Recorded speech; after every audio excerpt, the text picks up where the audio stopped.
व्यक्तिगत जीवन में प्रत्यक्ष एवं अप्रत्यक्ष रूप से प्रेरणा के स्रोत रहे। सभी आदरणीय सम्मानित शिक्षकगण, सभा में उपस्थित अभिभावकों, प्यारे छात्रों, सभी को सादर प्रणाम, दंडवत, बंदगी और हार्दिक शुभकामनाएं। मुझे इस शिक्षक दिवस के पावन अवसर पर दिए गए सम्मान के लिए आप सभी को आभार प्रकट करते हैं। यह मेरे लिए सम्मान की बात नहीं है, बल्कि एक शिक्षक के रूप में अपने दायित्व पर अवसर है। सर्वप्रथम हम सभी भारत के पूर्व राष्ट्रपति और एक महान शिक्षक, दार्शनिक, भारत रत्न डॉक्टर सर्वपल्ली राधाकृष्णन जी के चरणों में सादर श्रद्धांजलि अर्पित करते हैं, जिनके जन्म दिवस के आज हम शिक्षक दिवस के रूप में मनाते हैं। शिक्षक दिवस मनाने की जो परंपरा है यह बहुत ही रोचक है। सन 1962 ईस्वी में भारत के द्वितीय राष्ट्रपति के रूप में जब डॉक्टर श्री राधाकृष्णन जी एक शपथ ग्रहण लिए, तब उनके शिष्यों के द्वारा, उनके छात्रों के द्वारा, उनके शुभचिंतकों के द्वारा उनके जन्म दिवस 5 सितंबर को एक जन्म दिवस के रूप में मनाने का प्रस्ताव लाया, जो उसको बहुत ही अच्छे और एक इवेंट के रूप में आपका जन्म दिवस मनाएं। इस पर महामहिम राष्ट्रपति जी ने कहा, अगर आप हमारा जन्म दिवस मनाना चाहते हैं तो ठीक है, लेकिन यह व्यक्तिगत रूप से नहीं, हमारा जन्म दिवस एक विशेष रूप से शिक्षक के लिए मनाया जाना चाहिए। तब से 5 सितंबर को एक शिक्षक दिवस के रूप में यह अवसर बार बार मनाया जाता है। सीख इस छोटी सी कहानी से हम लोगों को यह मिलती है कि महामहिम राष्ट्रपति जी के द्वारा जो शिक्षकों के प्रति और शिक्षा के प्रति उसका प्रकट होता है। इसीलिए हम लोग शिक्षा और शिक्षक के प्रति महामहिम राष्ट्रपति जी का अनुकरण करें और अपने जीवन में इस तिथि को निश्चित रूप से स्मरण करते हुए हम लोग आगे बढ़ें तो बेहतर होगा। इसी को देखते हुए आज हम लोग एक शिक्षक शब्दों के वास्तविक अर्थ एवं उनके कन्वेंशनल रोल को समझते हुए एक आचार्य और गुरु के उस व्यापक दायित्व पर बात करना चाहेंगे, जो केवल पाठ्य पुस्तकों तक सीमित नहीं है, बल्कि जीवन के हर एक पाठ पढ़ाने का कार्य है। शिक्षक का अर्थ, उनकी भूमिका एवं पारंपरिक से हम लोग समझें तो शिक्षक संस्कृत के घन प्रत्यय लगाने से शिक्षक शब्द की उत्पत्ति हुई है, जिसका अर्थ होता है पढ़ाना, सिखाना या प्रशिक्षण देना आदि। अर्थात शिक्षक वह है जो ज्ञान, मूल्य, सद्गुण और जीवन जीने की दिशा देकर शिष्य को संपूर्ण मनुष्य बनाता है। उनके गुणगान में हम 4 पंक्ति कहना चाहते हैं। शिक्षक केवल पाठ न पढ़ाता, जीवन की राह दिखाता है, अज्ञान के अंधकार को ज्ञान से दूर हटाता है। वह खुद जलता है दीपक बन, वह खुद जलता है दीपक बन, जग में उजियारा करता है, सच्चे कर्म और सच्चे मूल्यों से जीवन को धारक है। समाज का रक्षक, संस्कृति का प्रहरी कहलाता है, उसके चरणों की वंदना से मनुष्य महान बन जाता है। हम लोगों को शिक्षक के चरणों में अपना आदर्श उपस्थापित करते रहना चाहिए ताकि हम अपने जीवन में आगे बढ़ता रहें।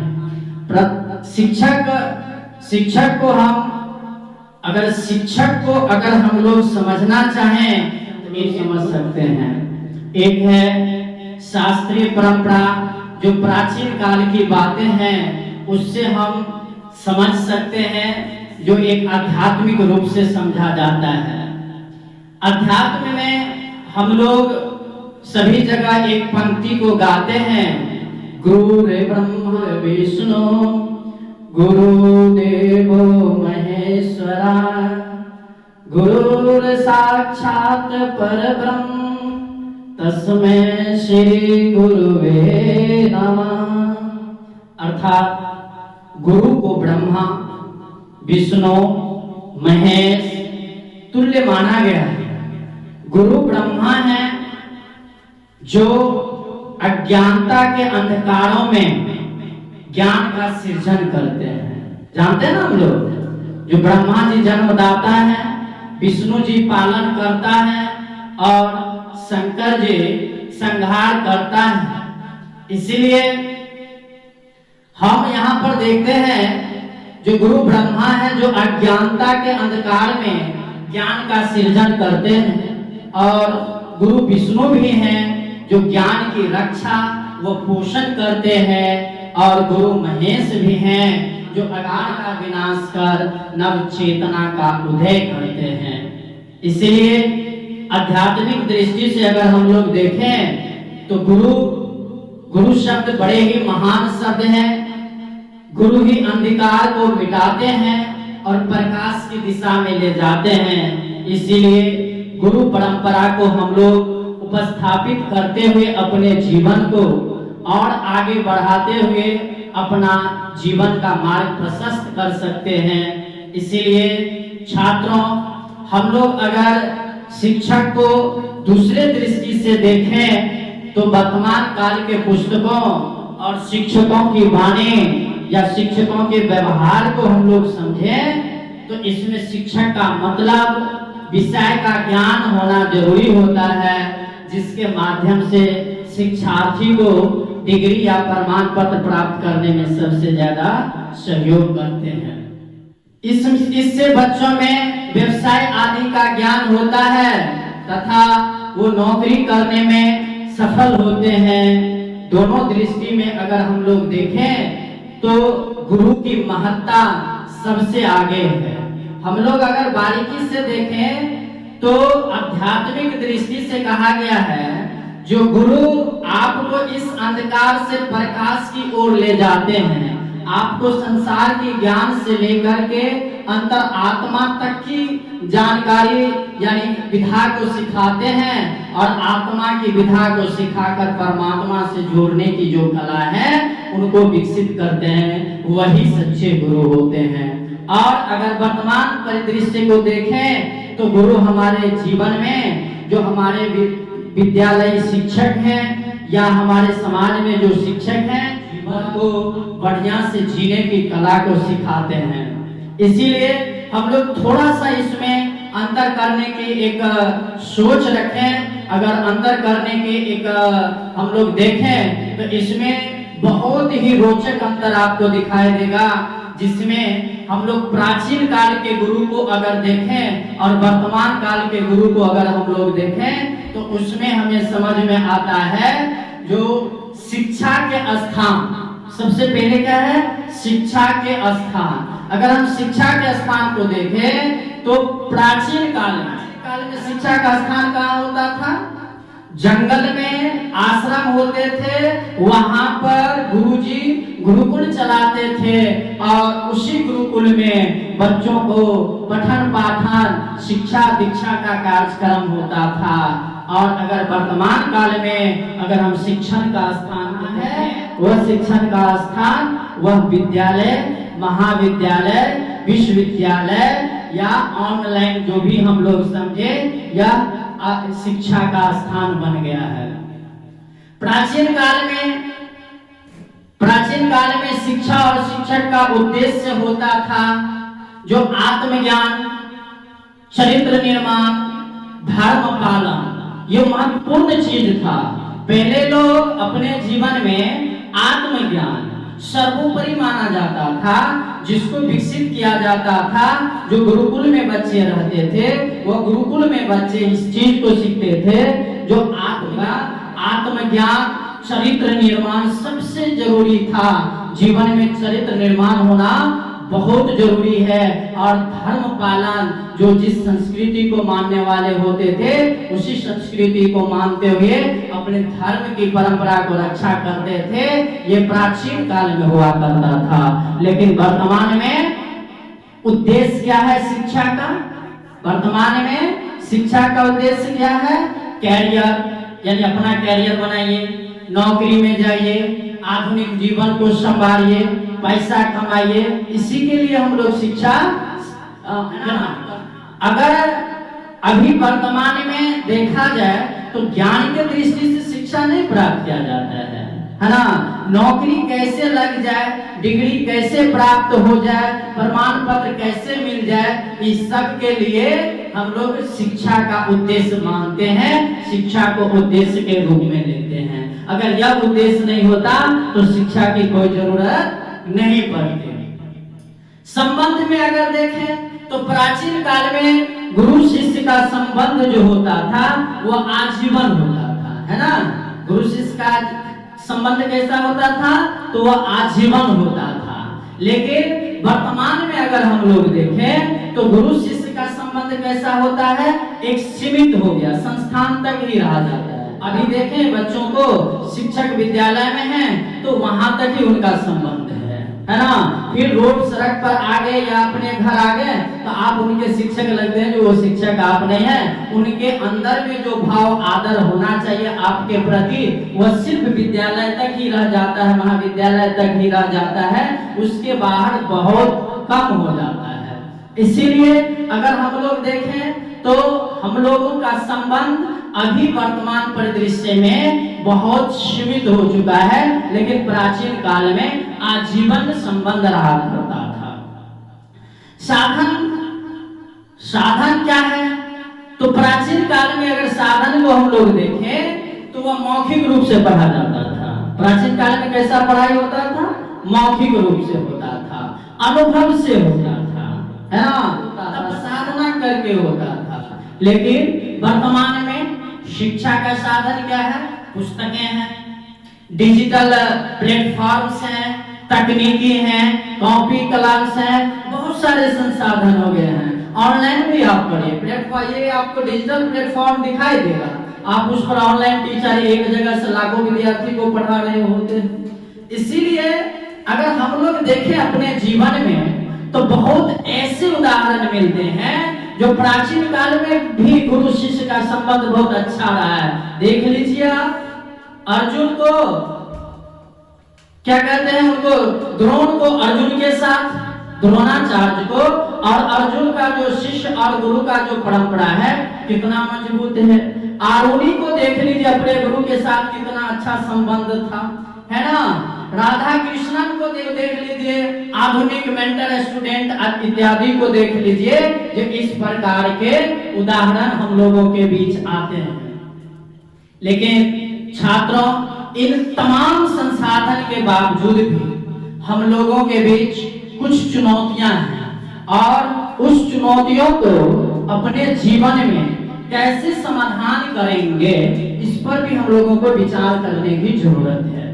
वर्तमान संदर्भ में अगर आप देखें तो क्या है, आज का युग तकनीक का है, तनाव का है और भौतिकवाद का युग है। आज का युग तकनीक, तनाव और भौतिकवाद का युग है। जानकारी यानी इंफॉर्मेशन, छात्र जानकारी यानी इंफॉर्मेशन के भंडार हैं, पर ज्ञान माने विस्डम की कमी है। उनके पास उत्तर तो हैं, हम जो पूछेंगे तो उसका कुछ न कुछ तो उत्तर दे दोगे, परंतु तुम्हारे अंदर में प्रश्न खत्म हो गया है। यानी वर्तमान परिप्रेक्ष्य में अगर हम देखें प्रश्न का जो सवाल है वह खत्म होते जा रहा है। यानी हम कहें तुम मुझसे कुछ पूछो तो अब प्रश्न ही नहीं फूलने मैंने समझ में आता है क्या पूछे, लेकिन अगर हम पूछे तो कुछ न कुछ तुम लोग उसका जवाब दे सकते हो। मतलब ये हुआ जो बच्चों को जो है इंफॉर्मेशन का भंडार है, परंतु विजडम यानी बुद्धि की कमी हो गई है। इसीलिए हम लोगों के सामने कुछ चुनौतियां हैं जो मुख्य रूप से उस चुनौतियों को हम 3 कैटेगरी में रखते हैं और उस चुनौतियों को देखें और फिर उनका समाधान भी करने का एक हम लोग प्रयास करें। क्या है चुनौती? पहला चुनौती है तनाव और चिंता। कैसी तनाव, कैसी चिंता? तो हमें परीक्षा की चिंता है, परीक्षा की तैयारी के लिए तनाव है। अगर हम परीक्षा में समाज में क्या मुंह दिखाएंगे, हमें नौकरी नहीं लग पाएगी, हमारा रोजी रोजगार नहीं हो पाएगा, तो ये सारे चीज जो है हमारी जो चिंता और तनाव का मुख्य कारण बनता है। तो इसीलिए हम लोगों को क्या करना है, समझदारी के साथ इस तनाव और चिंता से जूझने की जरूरत है, इससे निपटने की जरूरत, आगे बढ़ने की जरूरत है। हम इसमें क्या कर सकते हैं? हमारी भूमिका तनाव और चिंता कि हमारे अंदर में, हमारे सामने है ना, ऋषि महर्षियों के प्राचीन पद्धतियों को बढ़ावा देकर हम लोग मन की शांति का मार्गदर्शक ध्यान को बना सकते हैं। उन्हें सिखाना होगा कि तुम नंबर नहीं, एक अनमोल आत्मा हो, इसीलिए टेंशन नहीं लेना है, चिंता नहीं करने की जरूरत है। इसीलिए बच्चों, अभी जो हमारे सामने दूसरी चुनौती है वह नैतिक मूल्यों का ह्रास होना है। दूसरी चुनौती क्या है? नैतिक मूल्यों के ह्रास होना। ह्रास माने कमी होना। इसमें क्या है? अभी देखिए आप, बच्चों के अंदर में शिक्षक के प्रति जो सम्मान होना चाहिए था वो सम्मान कमा है ना। वो सम्मान बच्चों के अंदर में अब नहीं रहा शिक्षक के प्रति, जिसके कारण क्या है, हमारे समाज में एक दूसरे के प्रति सम्मान का भाव गिरता जा रहा है, शिक्षा का महत्व गिरता जा रहा है। और हम लोग क्या कर सकते हैं इसके लिए? इसके लिए एक लैबोरेटरी जो हम लोग बनाए हैं, प्रयोगशाला, वहां पर एक नैतिक शिक्षा का प्रयोगशाला होना चाहिए। हम अपने पाठ्यक्रम में नैतिक शिक्षा को जोड़ें। पहले जो प्राचीन काल की बातें हैं, जो उसमें आचरण, व्यवहार, समाधि से लेकर सारे पद्धतियों को सिखाया जाता था, लेकिन अभी क्या हो गया? अभी हो गया सिर्फ विषय वस्तु को ही शिक्षक समझाते हैं, क्योंकि उन्हें समय सरकार के द्वारा निर्धारित है, जो आपको इतने मिनट में ये सिलेबस खत्म कर देना है। अब शिक्षक उससे आगे कुछ बता नहीं पाते हैं और अभी नैतिक शिक्षा का अभाव होते जा रहा है, जो बच्चों में बखूबी देखने को मिलता है। इसीलिए ईमानदारी, सहानुभूति, सम्मान और हमें अपने डेली इंटरेक्शन से पढ़ाने होंगे, कहानियों के द्वारा, दृष्टांतों के द्वारा और अपने आचरण से हम बच्चों को एक प्रयोगशाला में बैठाकर जब यह पाठ पढ़ाएंगे तो निश्चित रूप से समाज में ये जो नैतिक मूल्य है उनकी स्थापना हो सकती है और तब जाकर समाज एक नैतिक दिशा में, नैतिक समाज का, एक आदर्श समाज का, एक आदर्श विद्यार्थी का और एक आदर्श शिक्षक का मूल्य स्थापित हो सकता है। इसीलिए सुजनों, बच्चों, दूसरी समस्याएं थी। अब हमारी सामने जो चुनौतियां हैं वह एक तीसरी भी चुनौतियां हैं और वह है तकनीक का असंतुलित उपयोग। क्या है असंतुलित उपयोग? ये तकनीक का जो असंतुलित उपयोग है, इसका जो हम लोग अनुपयोग कर रहे हैं, दुरुपयोग कर रहे हैं। जैसे अभी देखिए मोबाइल है, मोबाइल क्या है? एक तकनीक संसाधन है जिसको हम लोग क्या करते हैं, पूरी दिन में शॉर्ट देखने में, गाना सुनने में, बिना मतलब की बातें फेसबुक इंस्टा पर देखने में व्यस्त हो जाते हैं और अपने जीवन के जो बहुमूल्य समय है उनको हम वैसे ही खत्म कर देते हैं, किल कर देते हैं।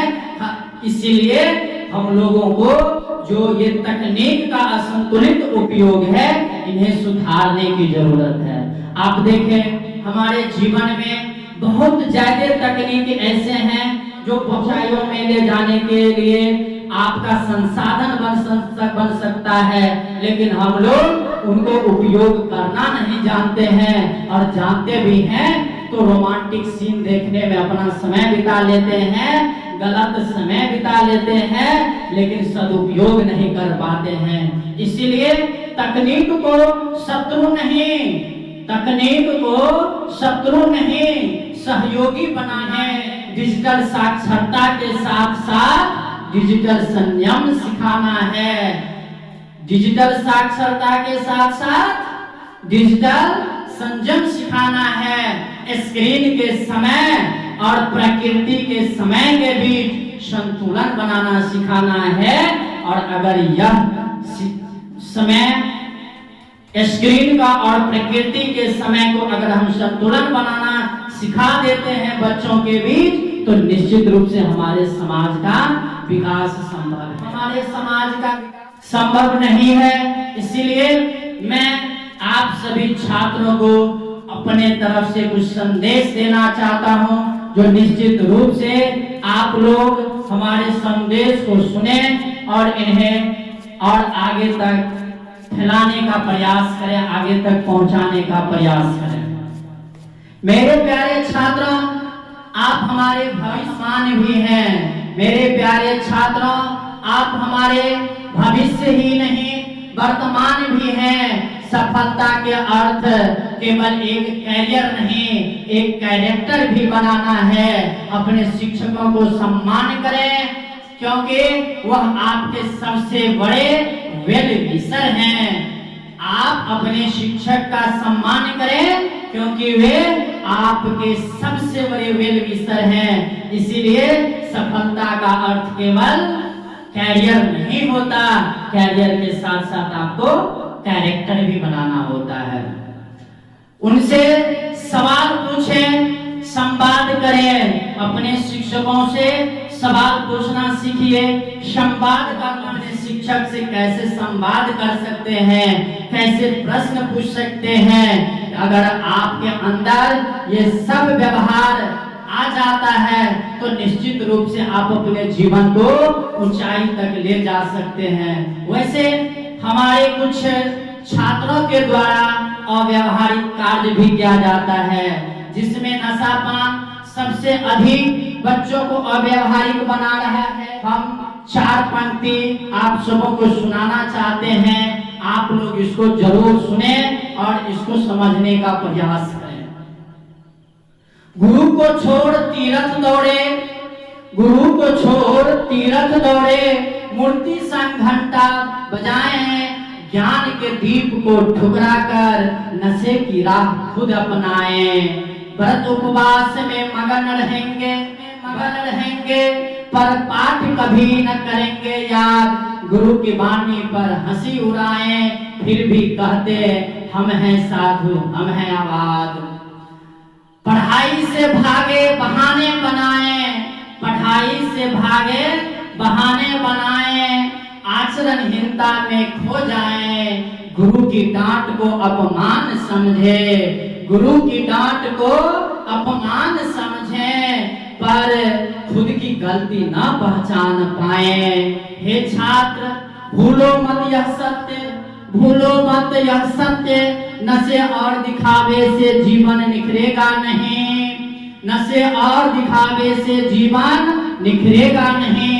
गुरु का आशीष ही है वह दीपक जो अंधियारे में बुझने नहीं देगा कहीं। सम्मान करो शरण लो उनके, सम्मान करो शरण लो उनके, उनका मखौल मत उड़ाओ। गुरु वही है जो मिटा अज्ञान, तुम्हें असली जीवन का अर्थ सिखलाओ, तुम्हें असली जीवन का अर्थ सिखलाओ। इसलिए छात्रों, आप सभी जीवन को अगर आदर्श की ऊंचाई पर ले जाना चाहते हैं तो शिक्षक को सम्मान देना सीखिए। शिक्षक को सम्मान देना होगा, तब आप अपने जीवन के आदर्श के मूल्यों को आप उच्चतर स्थापित कर सकते हैं, नहीं तो आप जीवन में कुछ भी नहीं कर सकते हैं। हमारे कुछ ऐसे छात्रों के साथ साथ हमारे जीवन में कुछ अभिभावक भी ऐसे होते हैं जो समाज में शिक्षकों को एक सम्मान नहीं दे पाते हैं, सहयोग नहीं कर पाते हैं, जिसके कारण वह शिक्षक के सहयोग और सम्मान के अभाव में अपने बच्चों के आदर्श को स्थापित नहीं कर पाते। इसीलिए आप पहले बच्चे के पहले गुरु हैं। हमारा साझा लक्ष्य क्या है? बच्चों का सर्वांगीण विकास है। अभिभावकों से मैं कहना चाहता हूं कि आपके बच्चे, आप पहले गुरु हैं और हमारा साझा लक्ष्य बच्चे का सर्वांगीण विकास है। बच्चों को उनके अंकों से नहीं और संस्कारों से आके, है ना। हमारे समाज में कुछ ऐसे शिक्षक भी हैं जो बच्चों को देखते हैं, कितना अंक आया, कितना मार्क्स आया। अरे भाई, मार्क्स से नहीं, एफर्ट से जानिए, उनके संस्कारों से आंकिए कि हमारा सहयोग बच्चे के लिए वरदान साबित होगा। लेकिन समाज में कुछ तथाकथित ऐसे भी अभिभावक हैं जो शिक्षकों को अपमानित करने में नहीं चूकते हैं। इस हेतु ऐसे अभिभावक निवेदन है कि आप बच्चों के विकास में शिक्षकों को अपमान करने के बजाय सम्मान और सहयोग देना शुरू कर दें, तब जाकर हमारे समाज में एक आदर्श स्थापित हो सकता है। इसलिए आप तमाम अभिभावकों से मेरा निवेदन रहेगा कि आप शिक्षक को अपमान नहीं, सम्मान करिए। आप शिक्षक को असहयोग नहीं, संपूर्ण सहयोग करिए, तो शिक्षक आपको एक समाज का भविष्य, सुंदर भविष्य, आदर्श भविष्य का निर्माण कर देंगे। ऐसे अभिभावक हैं जो शिक्षकों को सम्मान नहीं देते हैं, उनके लिए भी हम 4 पंक्ति प्रस्तुत करना चाहेंगे। सत्ता के सिंहासन वाले गुरु को बना दिया मोहरा, सम्मान नहीं अपमान रचाया, सम्मान नहीं अपमान रचाया। ज्ञान का दीपक हुआ अधूरा, जिनकी वाणी से सत्य निकले, जिनकी वाणी से सत्य निकले, जिनके तन से तप की धारा, उनको तिरस्कार मिले निरंतर। ये कैसा समाज, ये कैसी कारा, ये कैसा समाज, ये कैसी कारा। नेता मंचों पर भाषण करते, नेता मंचों पर भाषण करते, शिक्षक दिवस पर फूल चढ़ाते, पर हकीकत में यह हथकंडे गुरुओं को अपमानित कर जाते, गुरुओं को अपमानित कर जाते। सम्मान गुरु का छीन जो लेते, वे भूल गए इतिहास के पन्ने। जहाँ गुरु का मान मिटा हो, वहाँ सभ्यता ढह जाती अन्य, वहाँ सभ्यता ढह जाती अन्य। हे समाज अगर अभी न जागा, हे समाज अगर अभी न जागा, तो पीढ़ियां अंधकार में डूबेंगी। राजनीति के चालों में फंसकर, राजनीति की चालों में फंसकर तेरी जड़ें भी सूख जाएंगे, तेरी जड़ें भी सूख जाएंगे। पर जब उठेगा एक स्वर गूंजता, पर जब उठेगा एक स्वर गूंजता, गुरु का उत्तर धर्म है, तब टूटेंगे ये छल के बंधन, फिर खिलेगा भारत। इसीलिए मैं सभी अभिभावकों से कहना चाहूंगा, न हमें राजनीति से कोई लेना देना, न हमें किसी सत्ता से कोई लेना देना, न कोई विपक्ष से लेना देना। अगर आप शिक्षक को सम्मान देते हैं, अगर आप शिक्षक को आदर करते हैं, तो निश्चित रूप से वह एक आदर्श समाज का निर्माण कर सकता है। वही शिक्षक कर सकता है जिसे आप सम्मानित कर सकते हैं। इसीलिए मैं सभी अभिभावकों से विशेषकर यही निवेदन करूंगा कि आप शिक्षकों का सम्मान करें। शिक्षकों के लिए भी हम कुछ संदेश प्रस्तुत करना चाहेंगे। हमें याद रखना होगा कि हमारे हाथों में कच्ची मिट्टी है। छात्र कैसे होते हैं?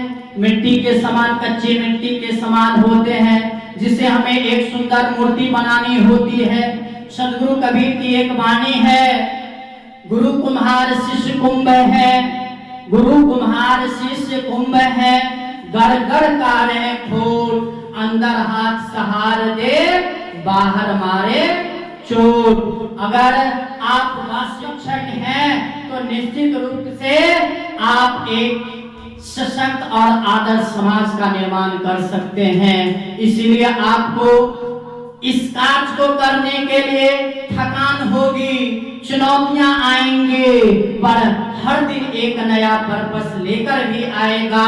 हम सिर्फ एक विषय नहीं, भविष्य बना रहे हैं। हम सिर्फ एक विषय नहीं, भविष्य बना रहे हैं। अगर हम देखें तो एक डॉक्टर अगर गड़बड़ हो जाते हैं तो कुछ 2, 4, 10, 20, 50 लोगों की जिंदगियों को वह बर्बाद कर। इंजीनियर गड़बड़ हो जाए तो कुछ एक सड़कें, कुछ पुलियां गिर जाती है, जो कुछ हमारे समाज का नुकसान कर पाता है। लेकिन अगर हम देखें, जब एक शिक्षक अपने आदर्शों को भूल चुके होते हैं तो समाज की कई पीढ़ियों को बर्बाद कर देते हैं। इसलिए कुछ शिक्षक अपना व्यवसायीकरण के शिकार होकर समाज को बर्बाद करने पर तुले हुए हैं। तो कुछ ऐसे शिक्षक हैं जो दिखावे में आकर, जो कुछ ऐसे शिक्षक हैं समाज में अपनी बड़प्पन बड़ाई को पाने के लिए भी कुछ ऐसे कृत्य को करते हैं जिससे शिक्षा वंचित रह जाता है और हमारे बच्चों के बीच वह जो शिक्षा का मूल्य स्थापित हो जाना चाहिए था वह नहीं हो पाता है। इसीलिए ऐसे शिक्षकों पर भी हम कुछ 4 पंक्ति प्रस्तुत करना चाहते हैं। आप लोग सुने। कागज पर लिखते हैं ज्ञान की बात। ऐसे शिक्षक जो दिखावटी में जीते हैं, कागज पर लिखते हैं ज्ञान की बातें, पर कर्मों में दिखती है केवल भ्रांतियां। कागज पर लिखते हैं ज्ञान की बातें, पर कर्मों में दिखती हैं केवल भ्रांतियां। कुछ शिक्षक बन बैठे हैं बाजार के सौदागर, कुछ शिक्षक बन बैठे हैं बाजार के सौदागर, बेच रहे हैं सपनों को, गढ़ रहे हैं भ्रांतियां। पढ़ाते हैं ईमानदारी का सबक, पढ़ाते हैं ईमानदारी का सबक, खुद रिश्वत की सीढ़ी चढ़ते हैं। नैतिकता का पाठ पढ़ाकर छात्रों की मासूमियत से खेलते हैं। जो धंधा करे, गुरु का नाम लेकर जो धंधा करे, वो शिक्षक नहीं केवल व्यापारी हैं। ज्ञान जहां बिके पैसों के मोल, ज्ञान जहां बिके पैसों के मोल, वहां अंधकार के अधिकारी हैं। पर मत भूलो, पर मत भूलो, अब भी समाज में है दीपक जलाने वाले, अपने तप और त्याग वाले। सच्चे शिक्षक वो हैं जो दिल से सिखाए, चरित्र गढ़े, आत्मा को शिवत्व दिलाए। इसीलिए ऐसे शिक्षक भी हैं जो बाजार में एक दुकान की तरह, बिजनेस की तरह अपने व्यवसाय को चला रहे हैं, शिक्षा के व्यवसाय, लेकिन कहलाते हैं गुरु। पता है आपको पिछले वर्ष की एक बात है, जो इन्हीं बच्चों जब एक गुरुजी, तथाकथित गुरुजी के पास पढ़ने के लिए जा रहे थे, तो उनका कहना था हम आज शिक्षक दिवस मनाएंगे तो तुम मुझे 200 या 300 रुपया करके चंदा दो। सब विद्यार्थी अगर नहीं दोगे क्लास में आगे में नहीं बैठने देंगे, पीछे में बैठाएंगे। तो कुछ बच्चे इस तरह से पैसा नहीं दी थी, तो उनको कहाँ बैठाया गया था? पीछे बैठाया गया था। क्या कहेंगे? वो गुरु अपने आप को गुरु लिखाते हैं, गुरुजी, गुरुजी कहलाते हैं। लेकिन वह क्या है, वह एक शिक्षा के सौदागर है। इसीलिए वह चरित्र का क्या निर्माण कराएंगे, वह क्या ईमानदारी का पाठ पढ़ाएंगे, जो स्वयं को ईमानदार नहीं है और पैसे के बदौलत ही लूट कर आगे अपना संपत्ति बनाने का प्रयास करते हैं। इसीलिए समाज के ऐसे शिक्षक समाज में अपना जो नैतिकता है, जो सम्मान है, जो आदर्श है, वह खोते चला जा रहा है। और जब तक हम समाज में अपने आदर्श को स्थापित नहीं कर सकते हैं तो निश्चित रूप से समाज में स्थापित नहीं हो सकता है। हमें अपने कर्मों की लड़ाई, हमें अपने भाग्य की लड़ाई हमें स्वयं को लड़ना पड़ेगा। कोई हमारी लड़ाई दूसरे नहीं लड़ सकता है। इसलिए आप सभी को पता होगा कि ऐसे गुरु से सावधान रहना चाहिए जो पैसों के लिए कुछ भी कर देते हैं लेकिन मासूमियत सी बातें करते रहते हैं। इसीलिए आप देखेंगे, अभी यहाँ पर देखें, बड़े बड़े संस्थान चलते हैं पैसों के लिए, जो YouTube चैनल से लेकर के एप्स बना नहीं, वो एक रटने के लिए, रटाने के लिए बच्चों को नोट्स दे देते हैं और अपना व्यवसाय चलाते हैं। क्या इससे बच्चों का भविष्य निर्माण हो सकता है? क्या आदर्श समाज निर्माण हो सकता है? निश्चित रूप से नहीं हो सकता है।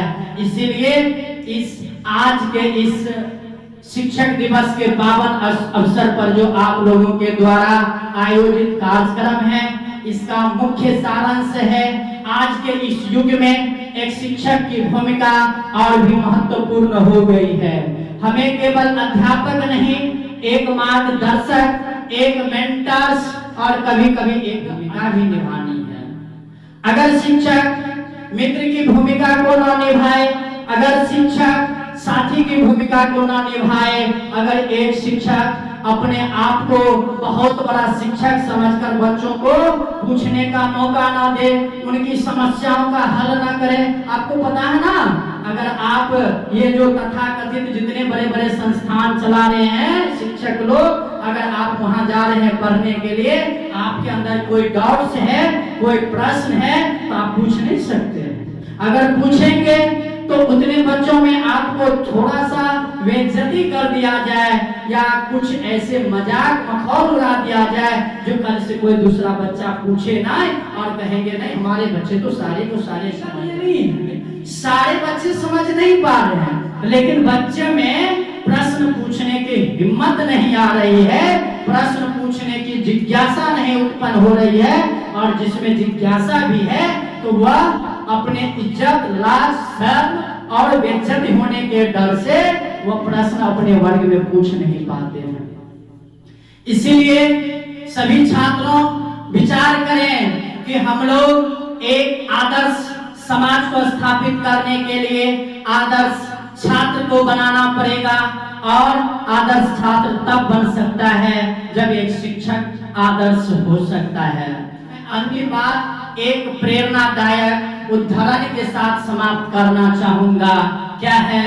एक औसत शिक्षक बताता है, एक औसत शिक्षक बताता है, सारे शिक्षक देंगे बता देंगे, हाँ, a+b का होल स्क्वायर बराबर a² + 2ab + b² बता देते, रट लो, तुम्हारा सूत्र है, जीवन में काम आएगा, है ना, बता दिए। एक अच्छा शिक्षक समझाता है, यानी a+b का होल स्क्वायर बराबर जो हम लोगों ने फॉर्मूला याद किया है वह कैसे हुआ है, एक अच्छे शिक्षक उसको समझा देता है। एक बेहतर शिक्षक और एक जो उससे बेहतर शिक्षक होंगे वो क्या करते हैं, आपको दिखा देंगे a+b का होल स्क्वायर बराबर जो सूत्र है उसको 2-3 प्रकार के विचार प्रश्नों से उनको और समझाने का प्रयास करते हैं और आपको बढ़िया ढंग से समझा देते हैं। पर एक महान शिक्षक प्रेरित करता है। एक महान शिक्षक क्या करता है? प्रेरित करता है। प्रेरित करने का मतलब b का होल स्क्वायर तुम भी कर सकते हो, हम समझा रहे हैं तुम समझो और फिर उनको तुम बनाओ, और वह बच्चों को हम प्रेरित करते तुम कर सकते हो, तुमसे हो जाएगा, तुम करके तो देखो। अगर इस प्रकार की प्रेरणा से बच्चों को हम जिज्ञासा में दृढ़ता भर देते हैं, मजबूती प्रदान कर देते हैं, तो वह एक आदर्श शिक्षक होता है, वह एक महान शिक्षक होता है। तो आइए हम सभी एक महान शिक्षक, आदर्श शिक्षक बनने का संकल्प लें और विशेष रूप से हम सभी शिक्षकों को यह संकल्प अवश्य लेना चाहिए। इसीलिए जहां तक हमारी आवाज आप लोग सुन रहे होंगे या जहां तक यह वीडियो के माध्यम से या जिस भी माध्यम से आप लोगों को हमारी आवाज जाती हो, विनम्र निवेदन करेंगे जो समाज में जितने भी शिक्षक हैं सभी अपने आदर्शों को स्थापित करें, अपने को समझें, अपने को बूझें, अपने को जानें और अपने आप को महत्वपूर्ण बनाएं, तभी जाकर हम अपने जीवन को आगे बढ़ा सकते हैं। और अपने जीवन को आगे बढ़ाएंगे तो निश्चित रूप से हमारे छात्रों का जीवन आगे बढ़ेगा और छात्रों का जीवन आगे बढ़ेगा तो यह समाज और देश उन्नति के मार्ग पर जाएगा। इसलिए आज शिक्षक दिवस के अवसर पर